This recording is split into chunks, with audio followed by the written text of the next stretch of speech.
O jogo Vasco e São Paulo em São Januário no próximo domingo.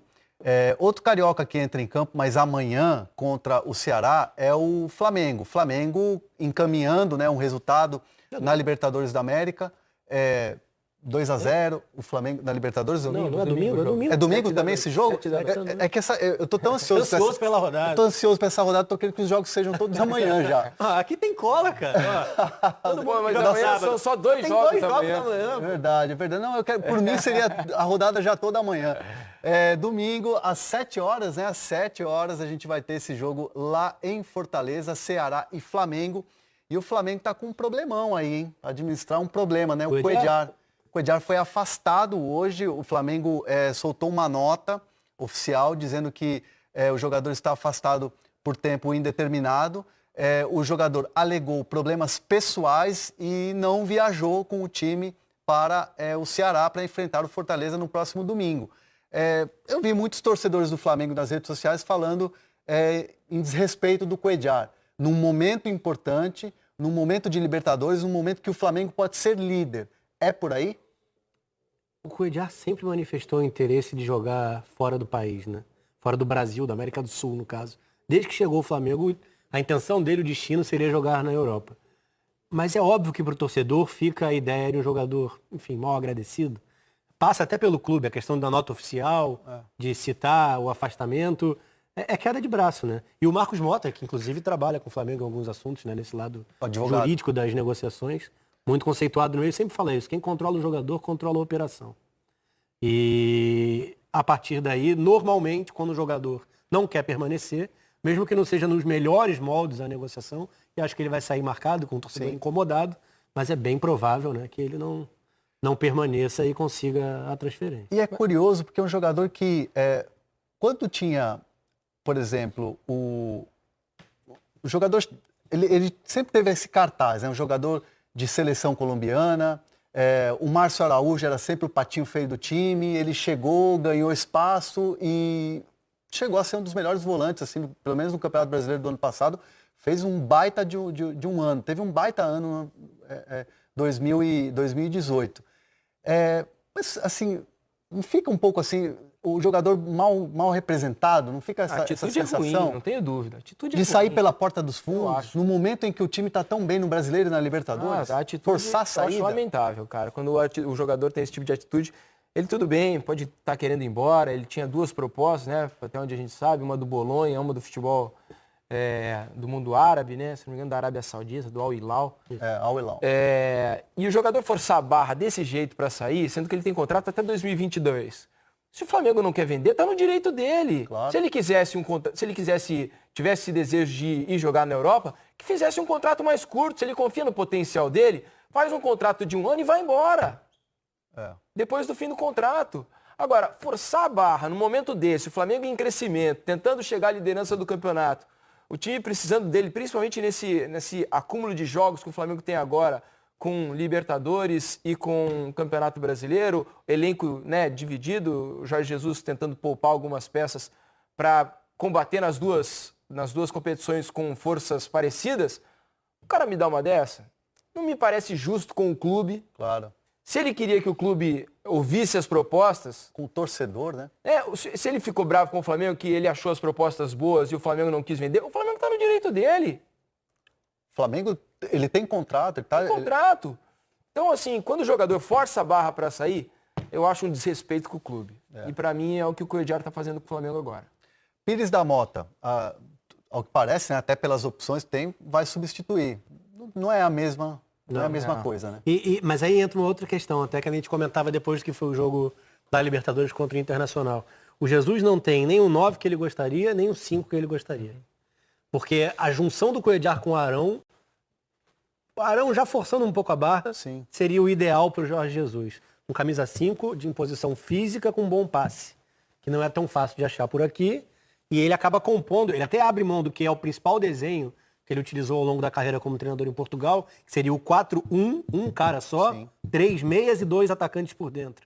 E ele tem jogado com o Arão e o Cuéllar para compor um pouco isso. É o Arão que disputa a primeira bola, é o Arão um cara bom da bola aérea, e que tem uma chegada um pouco mais à frente. E o Cuéllar o cara do passe. Ele está usando 2 jogadores para fazer uma função, em tese.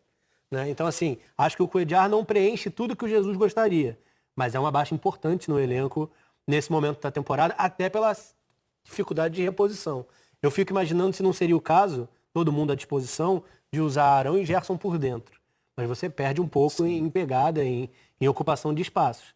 Mas ainda assim seria uma possibilidade de ter uma equipe forte fisicamente por dentro e Arrascaeta, Everton Ribeiro, Bruno Henrique, Gabigol se mexendo na frente. A gente estava elogiando o meio-campo do Cuca ali, né? Não ficaria uma formatação um pouco parecida? O Gerson sendo liseiro, por exemplo, 2 caras que jogam bem, né, com a bola, 2 canhotos que têm uma boa saída. Mais forte, se você citar, o Gerson mais forte fisicamente, inclusive, do que o liseiro. De repente ele acha aí uma alternativa, porque o Gerson é um cara que tem jogado bem em várias posições. Ele já atuou por dentro, já atuou na beirada, né, um pouco mais adiantado e um pouco mais atrás. De repente, na dificuldade, ele encontra uma solução. Não o caso contra o Inter, porque a vantagem é muito boa, né? Se abrir um 2-0 na ida, você pode ir com o Pires com o Arão. E administrar? Pode. Mas de repente você tem 2 jogadores inteligentes e que podem fazer essa função. Felipe Luiz e Rafinha. Não é o ideal, porque esses caras são laterais, né? Você diz vir jogar no meio? Jogar no meio. Acho muito difícil. Muito difícil, né? Ele testou o Rafinha aberto na direita contra o Emelec no jogo de ida. Mas ele é muito mais ofensivo. E foi complicado. Eles têm bola para isso. Mas ele pode utilizar os laterais dele atacando por dentro sem jogarem no setor de meio campo. Jogando como laterais e vindo por dentro. Como foi o Felipe Luiz no segundo tempo do jogo contra o Inter. Então ele não precisa abrir mão dos jogadores dentro das suas funções originais, né? Mas aí, digamos assim, passa Grêmio ou Palmeiras. Passando, tô falando aqui de possibilidades. Aí já é um outro tipo de adversário, aí você precisa de um jogador como o Cuéllar, né? Você precisa, e tá encaixado, né? Você precisa de uma situação diferente. É muito complicado. E não tem nem como ir ao mercado, né? Porque agora a janela fechada, você teria que contratar jogador sem clube, você não vai conseguir na Série A jogadores que não têm os 7 jogos, ou mesmo na Série B, e mesmo estou falando de encaixe de time. É uma situação muito complicada e a gente vai aguardar esse desdobramento do Cuéllar afastado pela direção, pelo clube, pelo Flamengo, nesse momento. Inclusive foi a nota que, a notícia de agora à noite, que causou um rebuliço. Agora que uma aposta aqui. O Flamengo vai abrir mão do Cuéllar e vai vender ele por causa do bico do Cuéllar agora? Acho que vende. Ou vai segurar o jogador contra a vontade dele? Acho que vende. Eu acho que vende. Pela melhor proposta. O bico do Cuéllar vai dar resultado para ele. É por isso. Mas aí você controla, fica... A frase é, quem controla o jogador, controla a operação.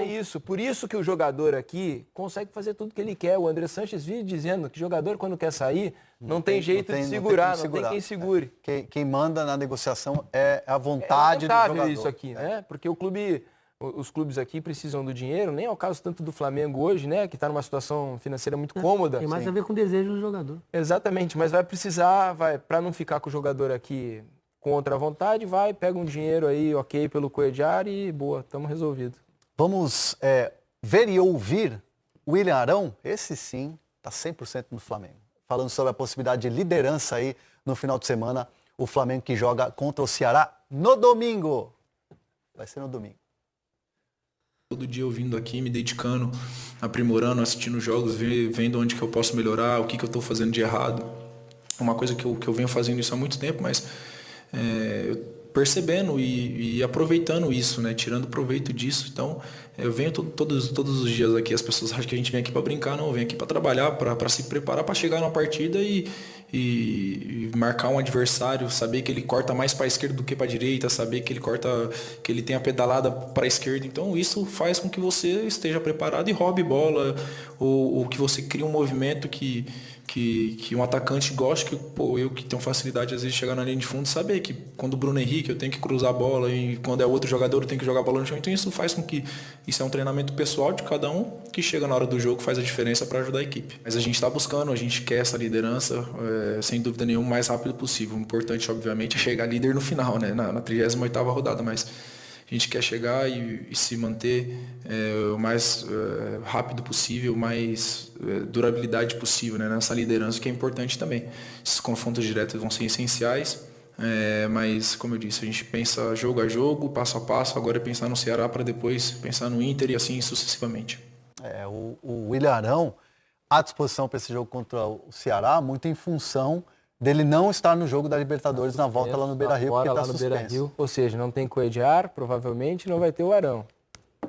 O Pires da Mota vai jogar. Vai ter que jogar. Né?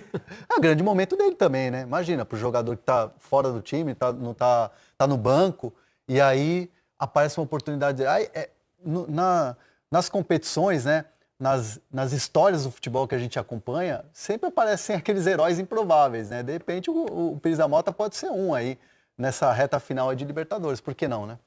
É que ele não substitui nenhum dos dois. 100%. E se os dois já estão fazendo uma função somados, aí você está ficando muito distante, né? Na sua iniciação, no setor de meio campo, de ter o que você considera é essencialmente ideal. um marcador, né? Um cara que não ajuda muito Mas na sem o construção. tamanho. Exato. É o marcador sem o tamanho. Tem até a pegada, tem a questão física. Mas não tem tamanho para disputa de bola aérea. Destruidor de jogadas, que o Ediar está arrumando pro Jorge Jesus nesse reparar, momento. Sim, se a gente reparar o que foi o primeiro jogo contra o Definição. Inter, toda a bola do Inter quebrada no Guerreiro, quem vinha disputar era o Arão. O Pires da Mota não consegue fazer.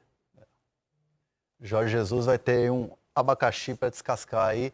E já começando pelo jogo do final de semana, que como disse muito bem aí o William Arão, vale para o Flamengo a possibilidade aí da liderança do Campeonato Brasileiro, pensando que o Flamengo tem que vencer, né, o seu jogo contra o Ceará, torcer para um tropeço do Santos, que joga em casa contra o Fortaleza, e o São Paulo não vencer seu jogo domingo aqui no Rio de Janeiro contra o Vasco em São Januário. O Ceará tem jogado bem. O Ceará está jogando bem, né? O Ceará endureceu o jogo contra o São Paulo. Não merecia perder. Não merecia. Teve aquele lance do Thiago Volpe que foi pênalti, foi um erro da arbitragem. Inclusive, eles estão reclamando, foram até a CBF.